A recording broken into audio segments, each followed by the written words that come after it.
industry and greed. One of Watts's pet hates, greed. He lived a life that was devoted to plain living, high thinking, and earnest endeavour. His tastes were simple and his wants were few. And it has to be said between ourselves that at times it gets a mite tedious. But this picture shows again one of Watts's favourite themes and heroes, the stalwart British working man. It's modelled on the late Victorian Compton village blacksmith.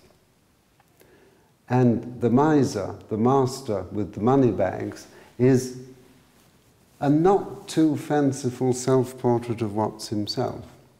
People are pleased to say Watts had no sense of humour. It's just that I think he had a quite extraordinarily unusual sense of humour, and you only have to look at that face just a little to see that he had. You see how the young man has spent his day working at what looks like agriculture. Hard work, you can see by his physique it's hard work.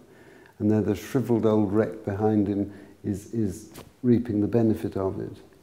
Interesting little story that a young man of socialist persuasion back in the 1930s saved up what little, very little money he had to spare and bought a small version of this picture from Mrs. Watts.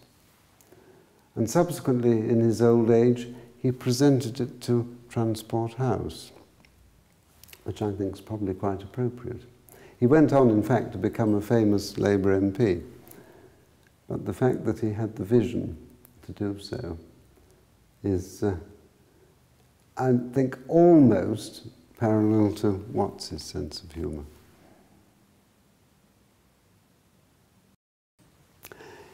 Here we have two aspects of Watts's feeling about riches. This grotesque little picture entitled Mammon is his sketch for a much larger work of the same title in the Tate Gallery collection of his work. But this is far more telling. Unfortunately, I think in the large version, he has softened it a little. Mammon looks simply fierce.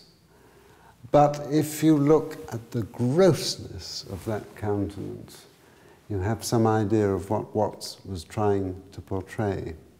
The fact that he's crushing youth with his great sort of claw of a hand, money bags in his lap, and his great gouty foot on top of another youth, it really counts for nothing when you look at the face. It is the sheer grossness of the face that makes the point. And then he portrays in one of his most famous pictures, and one of my personal favourites, the burden of wealth. This is a small version of the larger version, which is the one that's always was always reproduced. And it's known either as The Rich Man or For He Had Great Possessions. This is a small studio sketch that Watts kept in his own collection. And I think, in a way, it's finer than the finished work. It comes, of course, from St. Matthew's Gospel, where the rich man has been told that he's about as much chance as a camel going through the eye of a needle of entering heaven unless he give up his riches. And he simply cannot bring himself to do so. And the sort of punchline of the whole thing is the rich man, having been told this, turns sorrowfully away, for he had great possessions. And you get this wonderful ability of Watts, again, shown to perfection here, of how he can pinpoint a moment again. You know exactly how that man is feeling, having been told what he's been told. And yet you don't even see his face. Watts somehow manages to do it without showing the features. And yet by the droop of the head, and even by the way his arm is hanging and the weight of the rings on his hand, it's all somehow conveyed that he's almost distraught that he cannot give up his riches, and therefore he won't enter heaven.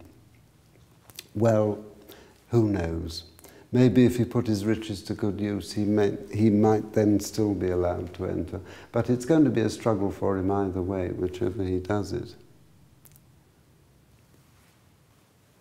It's not easy to argue that this is a great work of art, but I think it's a wonderful picture. You've got to be pretty hard-boiled not to applaud the sentiment of it. It's Watts's final blast at the fashion trade, the millinery trade.